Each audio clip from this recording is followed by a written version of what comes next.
Salut tout le monde, donc on va regarder une story de Bassem Breiki et après la story je vous dirai mon avis. Donc c'est Nas Actu, premier sur les actus et un indice, cette story elle parle des Émirats Arabes Unis et de son immigration. Merci pour le pouce bleu. Ouais, salam alaikum les gens, Bassem, délicieux 692-00, en espérant que ça va, que les choses se passent. Mesdames et messieurs, il y a des dommages collatéraux, il y a des ricochets. Des ricochets, c'est comme une pierre. Tu vois, les pierres qui font du ricochet.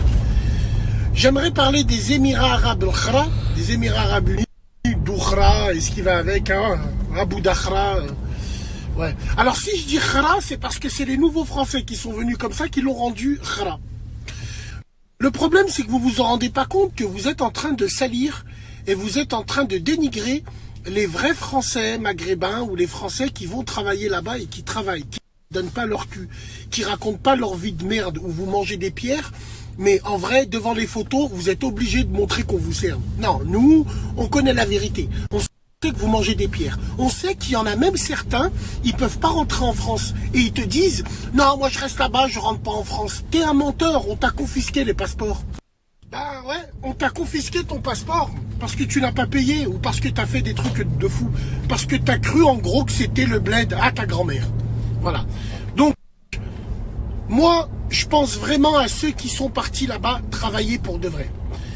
Arrivé un moment, il fut une époque où le maghrébin, par exemple, de France, était une force vive là-bas. Une force vive par rapport à quoi? Par rapport à sa double culture. Il pouvait parler anglais, arabe, français et surtout, il présentait bien.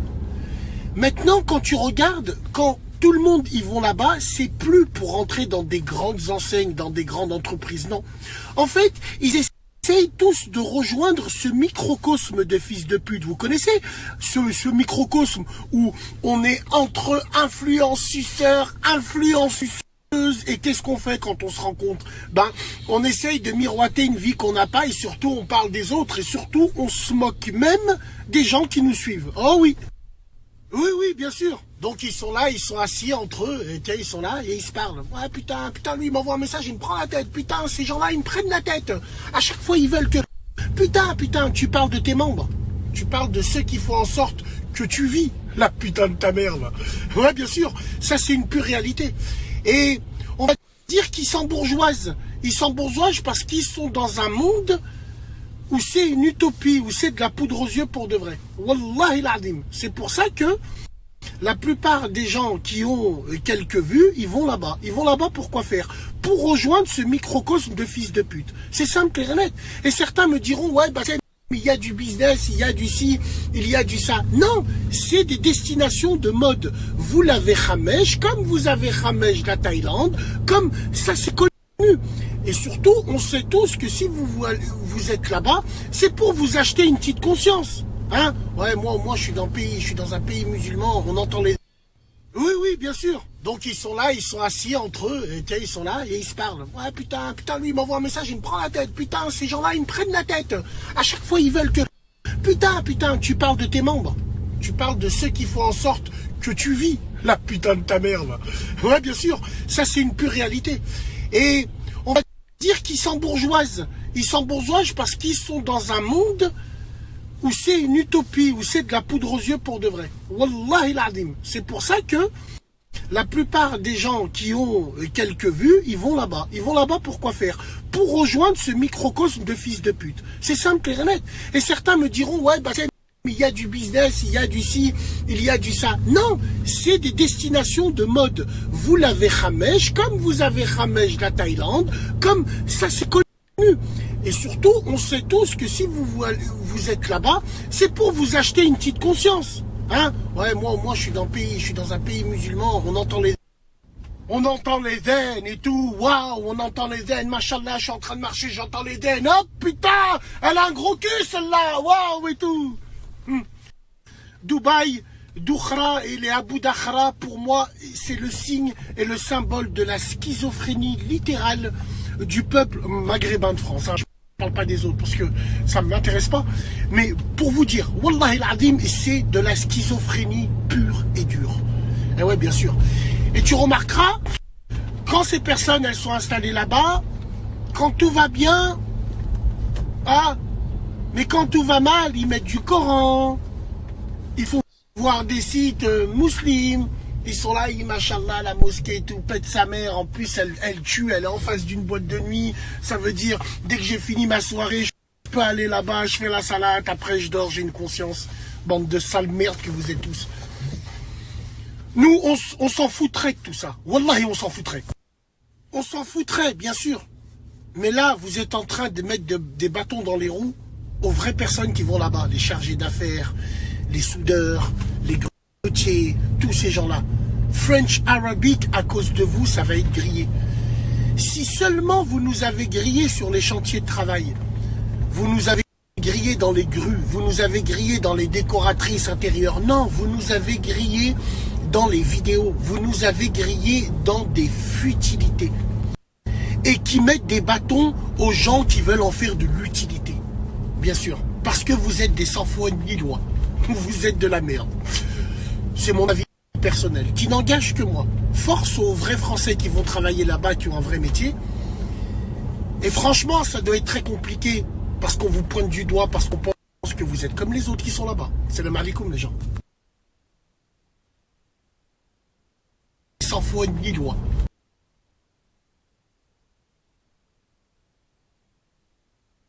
Donc voilà, mon avis personnel, c'est que je pense pas que quelques personnes vont salir la totalité, tout ça, parce qu'ils prennent souvent des gens diplômés, tout ça, mais il y a quand même un peu de ce qui dit. Par exemple, aujourd'hui, tu prends un hôtel en France, quand t'es rebeu, ça devient aujourd'hui même en France, ça devient dur de payer une chambre d'hôtel. Plus personne ne veut louer. Une fois, je suis allé, j'ai fait 600 bornes pour un hommage. J'arrive sur place, premier hôtel, il me refuse. Deuxième hôtel, il me refuse. Waouh! En plus, je sais qu'ils avaient des chambres. Troisième hôtel, carrément, la femme, elle me dit, je vous loue pas, tout simplement, je loue plus. Elle m'a dit, je vous loue pas, tout simplement. J'ai été un peu plus loin et j'ai trouvé un hôtel où on pouvait louer, tu sais, en mettant sa carte bleue, tout ça. Sans qu'il y ait une personne physique, c'était tout automatisé et tac, il te passe la petite carte pour ouvrir ta porte, tu vois, carrément. Mais c'était un hôtel qui était au bord d'une nationale très fréquentée où le matin, tu as tous les camions le matin. Donc moi, je voulais dormir jusqu'à midi. Tu as tous les camions, va au bord de la nationale. C'était l'enfer. En plus, j'ai plus l'habitude de dormir, hein. Quand j'étais petit, je dormais à côté d'un chemin de fer, pas ça nada. J'avais pris l'habitude, mais j'ai plus cette habitude-là de dormir avec du bruit. C'était l'enfer. Et le lendemain, rebelote. J'ai cherché d'autres hôtels qui n'étaient pas sur cette nationale très fréquentée, rebelote. Tout ça parce que moi-même, j'ai fait le camp des fois dans des hôtels. J'avoue, moi-même, j'ai fait le camp dans des hôtels, pas dormir, à réveiller les autres clients. À 5 heures du matin, ça faisait encore la Java et tout ça avec des potes. Et ben, c'est pour ça, les gens et les hôtels, certains, ils veulent plus louer à des rebeux. Tout simplement. Sinon, il faut mettre style chemise blanche, cravate, tout ça, tu vois, pour faire style homme d'affaires, petite coupe, bien taillé, tout ça, bon chic, bon genre. C'est vrai que je voulais pas trop en parler de ça parce que je sais que moi-même j'ai fait le con. Moi-même j'ai fait le con dans les hôtels quand j'étais jeune. On prenait un hôtel pour passer la soirée avec une meuf. Puis après t'as tous les potes qui arrivent. On met la musique, la chicha, tout ça. Donc ouais, on a foutu le bordel et on en paye les conséquences. Aujourd'hui plus personne veut nous louer. Peut-être que oui, je connais pas assez Dubaï, mais pour moi, Dubaï, c'est des millions de personnes, tu vois, c'est des millions de personnes qui vivent à Dubaï. C'est pas 15 influenceurs. Après, oui, il a dit dans chaque domaine, oui, il y a des gens, voilà, ils nous salissent tout simplement. Ça on a l'habitude, on le sait. On le sait, s'il y a trop de rebeux de France qui à Dubaï, bah, ils assurent pas, ils font n'importe quoi. Ben, c'est normal qu'à Dubaï, ils ne voudront plus embaucher des gens, des Français qui viennent de France. Alors que oui, on a un avantage, on présente bien, on présente type rebeu, on parle anglais, on parle français, on parle l'arabe. Enfin, on l'écrit pas, mais bon, on n'écrit pas l'arabe littéraire, mais bon, on arrive à comprendre un peu l'arabe de là-bas, quoique c'est pas la même langue, franchement. Je veux dire, nous c'est le darija en fait, nous au Maghreb, on parle le darija, au Maroc en tout cas. Maroc et Algérie, c'est le darija. La Tunisie, j'ai du mal avec le tunisien, à comprendre le tunisien. Les Algériens, Marocains, je comprends perfecto. Et là-bas, en Arabie Saoudite, Émirats, Dubaï, tout ça, c'est du khariji. Leur dialecte, c'est du khariji. On a le même arabe littéraire, c'est-à-dire qu'on met les infos à 20h au Maroc, ou en Algérie, ou à Riyad, ou à Dubaï. Le journal télévisé, il est parlé en même langue, c'est-à-dire l'arabe littéraire. Il est parlé en arabe littéraire. Et par contre, nous, quand on parle dans la rue, on parle un autre langage, on parle notre langue. C'est dérivé de l'arabe. Nous, Maroc, c'est mélanger un peu de tout. Mélanger des mots berbères, des mots français, des mots espagnols, des mots de toutes les langues. Donc, et c'est... En fait, quand un Marocain, il sait pas lire et écrire l'arabe, il comprend même pas les infos bien. Tu vois, en plus, c'est des termes techniques, tu vois, les infos. Là, la conjoncture actuelle, la crise économique, avec les subcartes, tout ça, dans les actions boursières, tout ça, tu vois. Plus souvent, moi, je parle vraiment le marocain comme... j'ai un niveau, on va dire, d'un enfant qui parle marocain, on va dire. Tu vois, les infos au Maroc, je comprends que dalle parce que j'ai essayé de lire et écrire l'arabe. J'ai commencé Ebata, Sadim, Dal, un truc comme ça. J'ai commencé El Kitaboun. Par exemple, nous on dit le Kteb. En arabe littéraire, c'est Kitaboun. Nous on accélère tout Kteb, Kitab, Kitab, Kitab, Kitaboun. El Kilaboun, Kilaboun, c'est le chien. Alors nous on dit Kleb, Kelb. Kilb, Kilaboun, Kilab, Kelb.